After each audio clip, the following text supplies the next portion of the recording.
Hey, what's up, what's up, what's up, what's up? Gracious good morning to you good people. It's your girl KB. You know what I do and you know why I do it. It is Thursday morning. It is September 4th and it is 2:59 in the AM. I'm going to say 3 o'clock. I'm going to round up in my favor because, yeah, then the day, my 8 hours will be over. Anywho, I was radio silent yesterday because I was struggling with a very bad bout of tonsillitis. I discovered it last week. How do I know it was tonsillitis, you say? Because I struggled with it all my life. And I had evidence showing on my throat that I had tonsillitis. So I began treating it as I have done over the past because too many antibiotics just messes with your system, period, dot. So I gargled with a solution of peroxide and water, and then I switched up to warm salt water. But yesterday, it just felt like it was fighting back. And I woke up with like a massive headache. So I decided to just lay low and be quiet. Or, for you Bible folks, be still and know.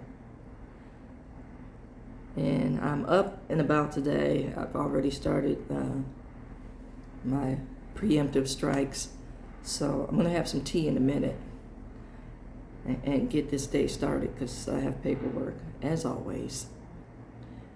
Anywho, may look a little different today. That's because all the curls have been cut. I cut my hair, or got my hair cut professionally on Tuesday. I cut it like the week before just to get used to it being short again. But I got it evened out and lined up, and I decided to keep the natural hairline on the front for those of you who like the crispy C cups, and the line. I rather have my natural hairline, so yeah, I got the C cut on this side. You can see a little on this side, but because my hair is super fine in the corners, seriously, I have baby hair in my 60s. Yeah. Anywho, and then I have a cowlick in the front, so I didn't want this line and this peak to develop. So here you go. I'm starting the waves. And for those of you who are familiar with waves, I didn't want to wet my hair having tonsillitis and going to bed with wet hair, or, just letting it dry naturally. So I just started brushing for right now. And as you can see in the front, the curls are starting to try to attack. Yeah, that's my hair 101. Anywho, I want to get into a message I posted the other day. It was entitled, "How do you show up on the other side of pain?"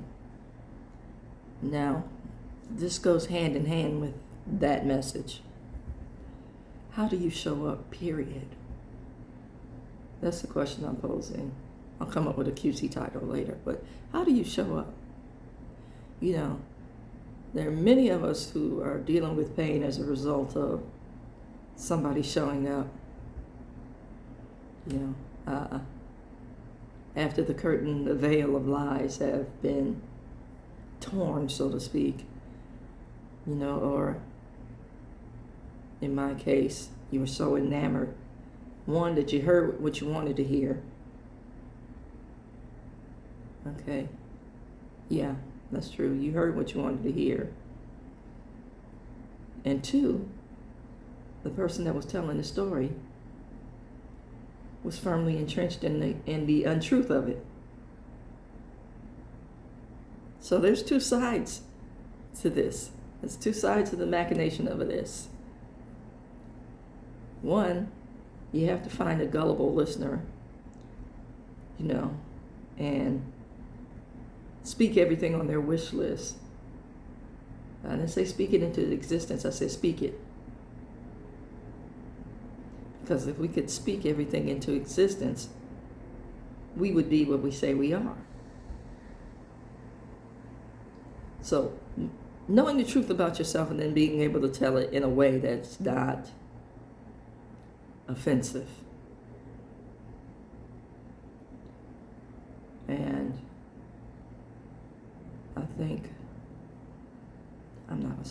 I know for myself, I tell everybody, I will throw hands. I'm that person. I will only take so much.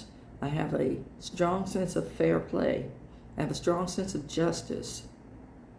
And when I reach my maximum saturation point, now, mind you, I'm telling you all along the way, hey, look, this ain't cool to me. Do what you do, but don't do it around me. Hey, you're all right, but this part of you, I'm not rocking with. Because that's what friends do. Friends want you to be your very best, and friends challenge you to be your very best, or at least the friends I want in my life. So when that ugliness shows up, I call it out, and I expect the same for my friends. Now, many, many, many people have told me, hey, your anger is not cool. And I'm not one to mouth on it. There are some people that will keep talking to the point of nauseam. And they're just reckless with their talk. I don't do that.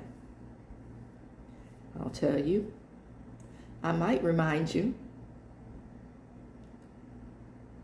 But baby, trust and believe that it's only going to go on for so long around me. Then I will either cut you off or tell you about yourself in such a way that, you're going to want to fight. And I've stayed consistent throughout my life to my get down. I've stayed consistent in my life talking about the trauma history. And other people have created this imaginary person as a coping mechanism. I understand where it comes from. Truly do. Or other people will seek help to the point where they feel they are cured. And the cure usually comes in the cost. Oh, this person is too expensive. Or here's my personal favorite. They got all in my business. So why did you go seek help? You knew there was a problem. But now all of a sudden, they're in your business. And I like to refer to this as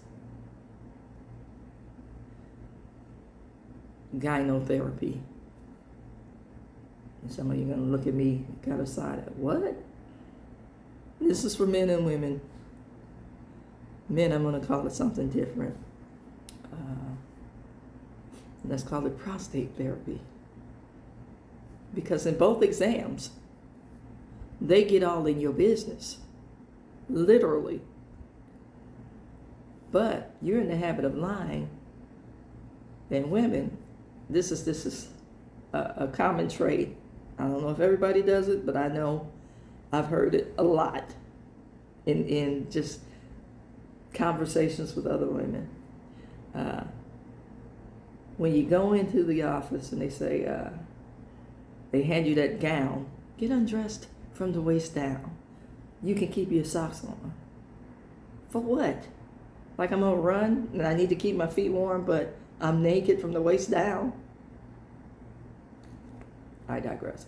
Anywho, the very first thing you do is when you go in that dressing room is you fold your clothes.